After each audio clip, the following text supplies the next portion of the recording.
भाइयों बहनों नमस्कार। All India anganwadi news channel में आपका स्वागत है। चैनल से जुड़ने के लिए नीचे दिख रहे रेड कलर के सब्सक्राइब बटन पर आपको सबसे पहले क्लिक करना है। फिर साइड में एक नोटिफिकेशन बेल यानी घंटी बन के आएगी, उस पर जब आप दबाएंगे तो 3 घंटी आपको दिखेंगी, जिनमें सबसे ऊपर आल वाली घंटी आप लोगों को दबा लेनी है। सभी राज्यों की आंगनबाड़ी सेविका सहायिका मिनी बहनों, आज सुबह के इस वीडियो को पूरा अंत तक जरूर देख लेना। आज इस वीडियो में कई जगह से जानकारियां लगी हुई हैं। तो सबसे पहले तो आपको यह बता दें कि इन दिनों सबसे बड़ी खबर जो आंगनबाड़ी बहनों से जुड़ी हुई चल रही है वो है दिल्ली में आंगनबाड़ी बहनों का धरना।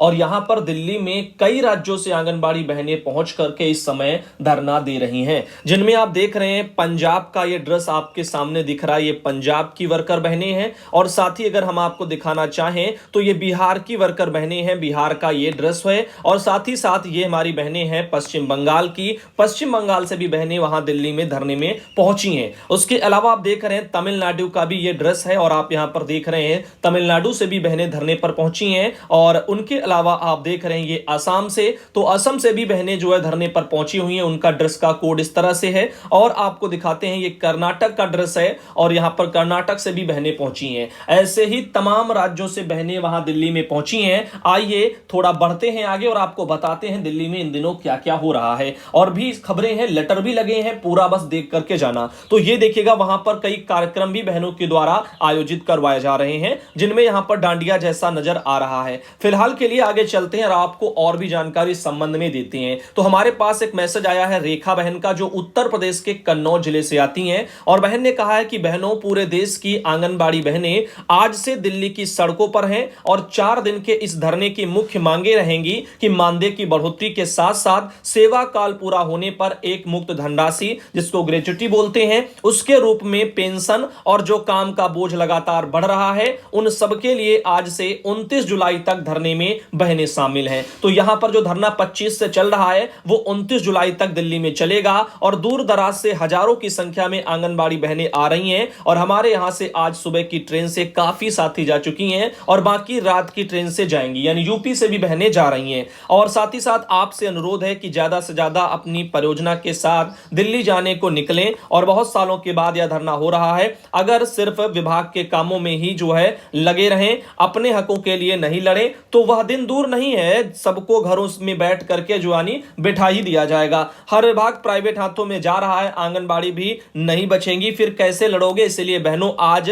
यहां पर रात को सब लोग वहां पे निकल चुकी हैं, तो आप सब भी जो है धरने में शामिल हो। इस तरह से वहां पर बहनों का आह्वान है, जो भी बहनें धरने पर जा रही हैं। अब ये कुछ तस्वीरें हैं जो आप लोगों को दिल्ली धरने से हम दिखा रहे हैं। काफी संख्या में बहनें यहां दिखाई दे रही हैं। और भी एक ये तस्वीर वहीं से आ रही है। साथ ही साथ 26 से लेकर के 29 जुलाई तक आप पीछे देख रहे हैं पोस्टर में, धरना प्रदर्शन वहां दिल्ली में चलने वाला है। आगे भी आप एक ये तस्वीर देख रहे हैं, यहां पर ये काफी बहनें नजर आ रही हैं। और इनके अलावा भी आपको दिखाते हैं, एक और तस्वीर धरने से आ रही है। ऐसे दिल्ली में काफी धरना तेजी से समय हो रहा है। उम्मीद है बहनों को वहां पर सफलता मिले। अब बात करते हैं, अगली जानकारी पर आते हैं। और आप सबको जो है बताना चाहेंगे, उमेश चंद्र मौर्य भाई ने जानकारी चाहिए है कि भाई जी सेंटर बंद करने का समय बताने का कष्ट करें। हम 12 बजे जो है वहां पर जाते थे, और यानी वहां हम 12 बजे यानी जानते थे, उनका कहने का मतलब है कि सेंटर बंद होता है। आज अधिकारी 12:30 पर सेंटर पर आकर के जांच किए, जबकि यहां 12:25 पर बंद कर दिए और यह घर जो है आ गई थी। तो यहां पर ये एक समस्या है। तो सेंटर उत्तर प्रदेश में बहनें कितने बजे अपना बंद करती हैं, ये जानकारी हमें व्हाट्सएप कर देना, और चाहो तो कमेंट में कर देना। और भाई आप थोड़ी देर बाद फिर से दोबारा वीडियो देखना और कमेंट चेक कर लेना, जानकारी उससे भी मिल जाएगी। फिलहाल हमारे पास आपको बता दें कि समय में परिवर्तन से जुड़ा हुआ अभी आपकी स्क्रीन पर एक हम लेटर दिखा रहे हैं, जो कि अभी अभी जारी हुआ है 25 जुलाई को, और यह बिहार सरकार में निदेशालय से निकला है। तो जो भी बहनें बिहार की वीडियो देख रही हैं वो सुन लें कि आपके वहां जो सेंटर का समय है वो बदल गया है। अब क्या हो गया है वो सुनिए। लिखा है, निदेशक महोदय जो आईसीडीएस के हैं, उन्होंने इस लेटर को सभी जिला प्रोग्राम पदाधिकारियों को पूरे बिहार में भेजा है। और आंगनबाड़ी केंद्र संचालन के समय में परिवर्तन के संबंध में उन्होंने लेटर टाइप किया है। इसमें उन्होंने कहा है कि उपयुक्त विषय के संबंध में सूचित करना है कि वर्षा ऋतु के आगमन होने के कारण आंगनबाड़ी केंद्र संचालन जो अवधि है वो पूर्व निर्धारित समय तालिका के अनुसार 1 अगस्त 2022 से अगले आदेश तक पूर्वाह्न 9 बजे से लेकर के 1 बजे तक निर्धारित की जाती है। अनुरोध है कि परिवर्तित समय अवधि के समय अपने यहां पर जो जिला के अंतर्गत सभी आंगनबाड़ी केंद्र का संचालन सुनिश्चित कराया जाए। तो बिहार में समय बदल गया है और बदलेगा कब से? 1 अगस्त से, यानी अगले महीने 1 तारीख से जो समय रहेगा वो 9 बजे से कितना रहेगा? वो 1 बजे रहेगा। 9 बजे से 1 बजे आंगनबाड़ी केंद्रों का समय रहेगा बिहार में। एक बढ़िया सी जानकारी, और ये जानकारी भेजी थी द्रौपदी देवी बहन जो कि जमुई जिले से आती हैं। वहीं पर बात करते हैं उत्तर प्रदेश में समय में परिवर्तन की। तो यहां पर हमारे पास एक लेटर आया है रीता बहन का, जो बाराबंकी से आती हैं, और ये प्रताप सिंह जो बघेल जी हैं, सचिव हैं उत्तर प्रदेश शासन में, और प्रयागराज से उन्होंने अपना एक लेटर जारी किया 24 जुलाई को। 24 जुलाई को सचिव जी का ये लेटर, जो कि जिला बेसिक शिक्षा अधिकारी जो उत्तर प्रदेश के हैं उन सबको भेजा गया है, जिसमें उत्तर प्रदेश में बेसिक शिक्षा परिषद द्वारा संचालित जो परिषदीय जो मान्यता प्राप्त विद्यालय हैं उनके संचालन से जुड़ा हुआ है। लेकिन यह लेटर आंगनबाड़ी सेंटरों के संचालन से नहीं जुड़ा हुआ है। ध्यान देना, काफी जगह क्या होता है, जैसे जैसे जो प्राथमिक विद्यालय खुलते हैं, जो भी उनसे लग करके चल रहे हैं, तो उनका समय कुल मिलाकर के एक ही मान करके चला जाता है। ठीक, फिलहाल के लिए बाल विकास विभाग निदेशालय से जब लेटर आएगा समय में परिवर्तन का, तो आप लोगों को हम जरूर दिखाएंगे। अभी यूपी में टाइम जो है बदलने वाला लेटर अभी हम तक नहीं पहुंचा है, जैसे ही पहुंचेगा आपको दिखाएंगे। फिलहाल ये सचिव स्तर का देख लीजिएगा कि इसमें क्या है सिस्टम।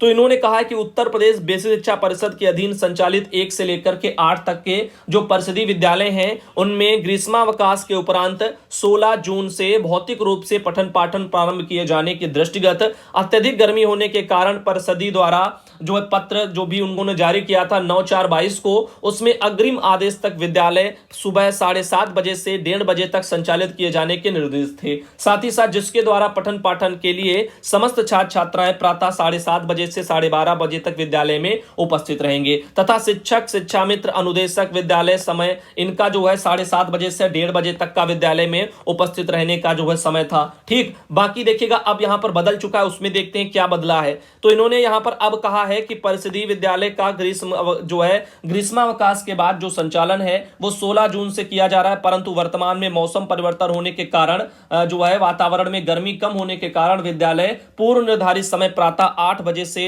अपराह्न 2 बजे तक खोलने की आवश्यकता के दृष्टिगत आपको निर्देशित किया जाता है कि दिनांक 26 जुलाई 2022 से 30 सितंबर 2022 तक उत्तर प्रदेश में बेसिक शिक्षा परिषद के द्वारा संचालित जो परिषदीय जो मान्यता प्राप्त विद्यालय हैं उनका संचालन 8 बजे से लेकर के 2 बजे तक किया जाएगा। प्रार्थना सभा या योगाभ्यास प्रातः 8 बजे से 8:15 तक होगा।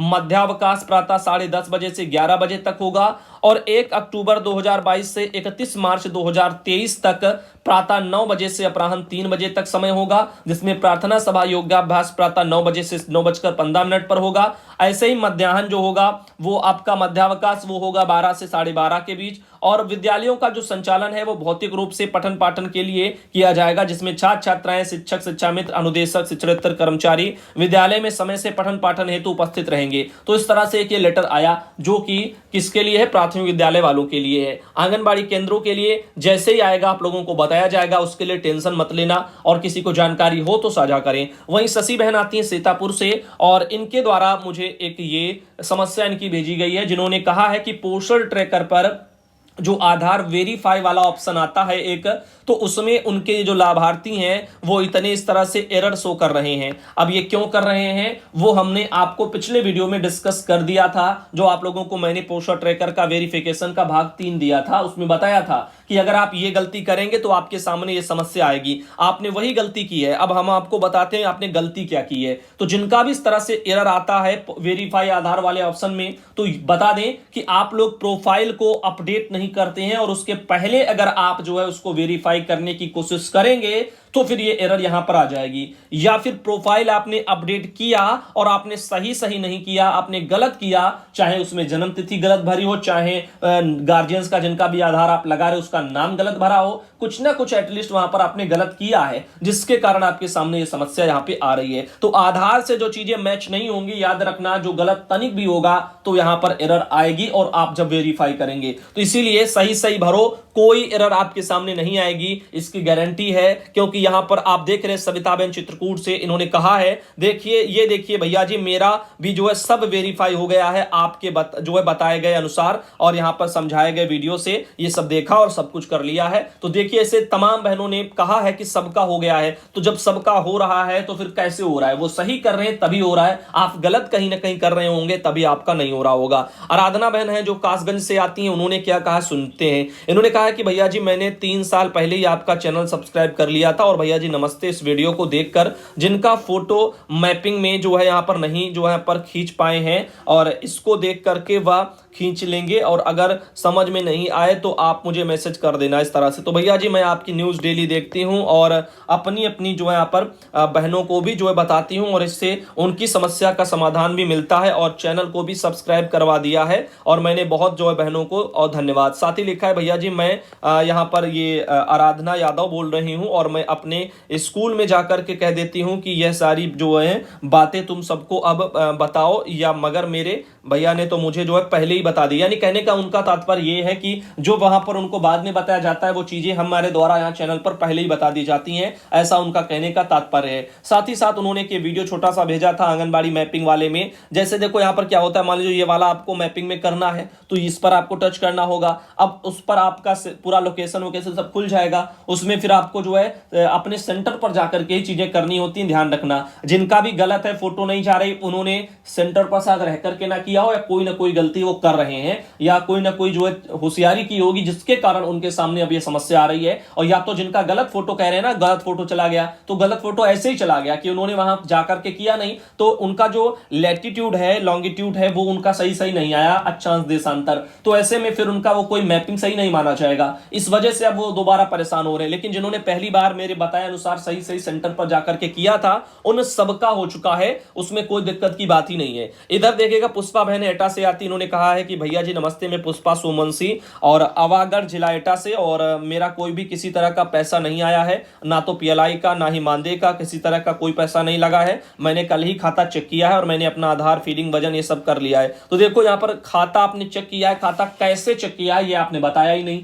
आपने क्या बैंक जाकर के खाता चेक किया है? अगर बैंक जाकर के किया है तो कैसे दिख जाएगा? जब पैसा प्रोसेस में होता है तो आपका बैंक में थोड़ी दिखता है, वो हम बता सकते हैं आपको उमंग ऐप के जरिए, और जब प्रोसेस में निदेशालय से डाला जाता है, सक्सेस होगा, उसके बाद ही आपकी बैंक बता पाएगी पैसा ये ध्यान रखना। और जो पैसे आपको बताए गए वो अंडर प्रोसेसिंग में लगे हुए हैं, वो अभी बैंक में नहीं गए हैं, तो अभी लोगों को देखने का तरीका ही मुझे लगता है नहीं पता है। तो पहले सही सही बताएं भी कि आपने देखा तो कहां देखा, ये भी आपको बताना पड़ता है। साथ ही साथ देखिएगा ये हमारे पास एक मैसेज है, भैया जी नमस्ते, आंगनबाड़ी कार्यकर्ती अनीता देवी यादव और जिला लखीमपुर खीरी से, ब्लॉक इनका पसगवा है, और पीडी परीक्षा उन्होंने लिखा हुआ है। पीडी नहीं होता है, मैं बहुत बार थक गया हूं बताते बताते, पीईटी होता है। तो यहां पर उसकी परीक्षा की तैयारी करनी है, कैसे हो पाएगी? तो देखो इसके लिए वीडियो हमारे सुधांशु पटेल चैनल पर आ रहे हैं, और मैंने 9 वीडियो अभी तक दे दिए हैं। स्टार्टिंग के जो 2 वीडियो थे उनमें 10-10 क्वेश्चन थे, बाकी के जो 3, 4, 5, 6, 7, 8, 9 ये जो वीडियो मैंने दिए हैं उनमें 50-50 क्वेश्चन मैंने दिए हैं। तो आप लोग उसको देखें और देखते रहें, आपको अंदाजा लगता रहेगा कैसे कैसे क्वेश्चन बनते हैं, और पढ़ते रहिएगा।